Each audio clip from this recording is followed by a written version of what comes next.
Hey, Pat Reeve here. We're in northern Minnesota today. We're on a new piece of property that my good friend Sam Moore bought. Sam called me and said, would you help me come up here and set this property up, make it better for deer and deer hunting? And I said, absolutely.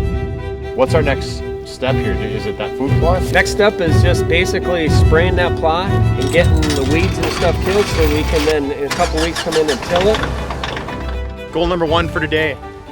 Clear the path that we have here to the food plot. Once we get to the food plot, clear the food plot. The path that goes past the food plot, we want to clear that. We're gonna go slow and do it right and do it safely. And this is kind of different because I come from southern Minnesota and now we're dealing with big woods, but a lot of the same management principles apply. And I'm kind of teaching him as we go, but this is for you, the viewer. Well, keep in mind, I've never done this before. That's the first time riding or driving a tractor. I mean, I think it might have when I was younger at some point, but certainly not for, work purposes. This stuff's gonna lay down for the next couple of days, like all the mulched up vegetation, right? And it'll just kind of die off. And in fact, even some new stuff's gonna start coming up, but we're gonna spray right when that new stuff comes up. So probably about a week and a half. And then it'll probably need to sit for like 2 weeks before we actually till it and plant it. Tilling and disking and raking all that and planting will probably be done in the same day, but it's just gonna be a little bit different process. We're not gonna have this machine. We're doing everything out of the Polaris because we have all the accessories for it. So finish out the path, widen the path, and make everything just easier to get around with. But I mean, holy crap, we got a food plot, or at least the start of one.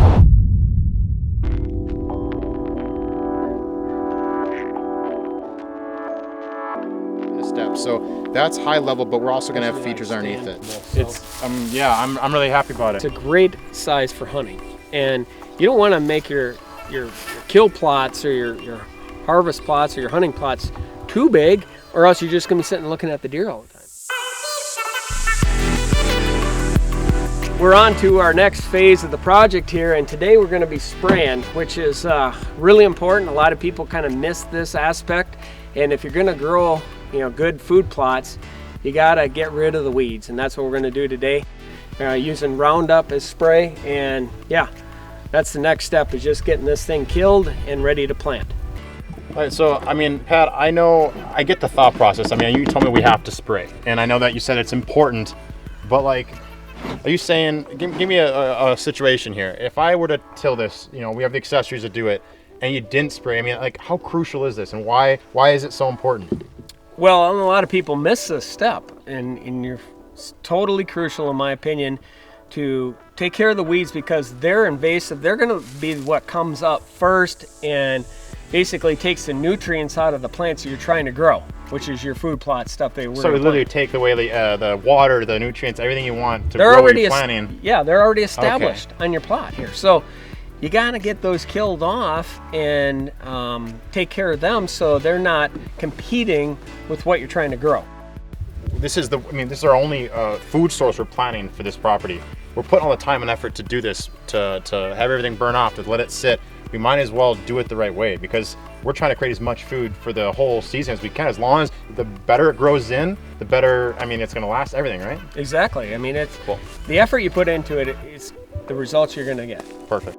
Really kind of the method of spraying here is we'll just start on the outer edge and then we'll just kind of take linear passes back and forth so where the last place that you sprayed are. So it's like a mower. You were going to hit the outside edge and just work our way in and hit it back and forth. We just want to make sure we get adequate coverage and we don't miss any spots.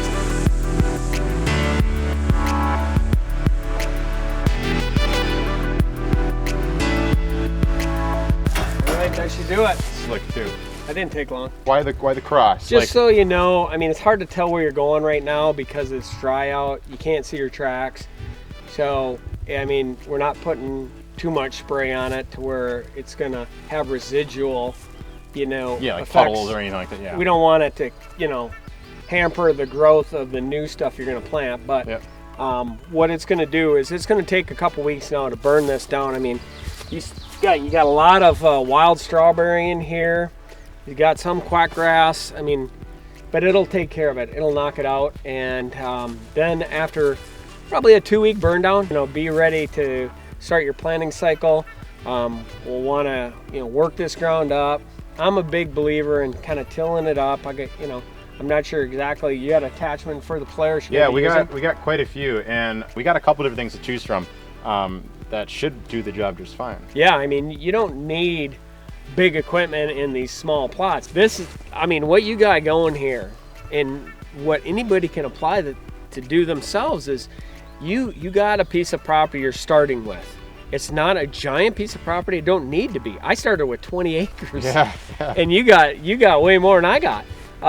But you got enough to hold even the deer here and keep a good residential herd versus a 20 acres. You know, you might be able to keep a family group there, but I had to count on outside, you know, deer coming into my property, and I had to give them the reason to come there. You got enough to hold them here, so that's important. And I think that this property is really going to show great potential down the road. And you're just going to start managing it, lay off some of them younger deer, and you know, That's the idea. Hopefully give them the nutrition that they need, and you're going to grow big deer. So 2 weeks, we'll be back. We'll be back in 2 weeks. 2 weeks. All right.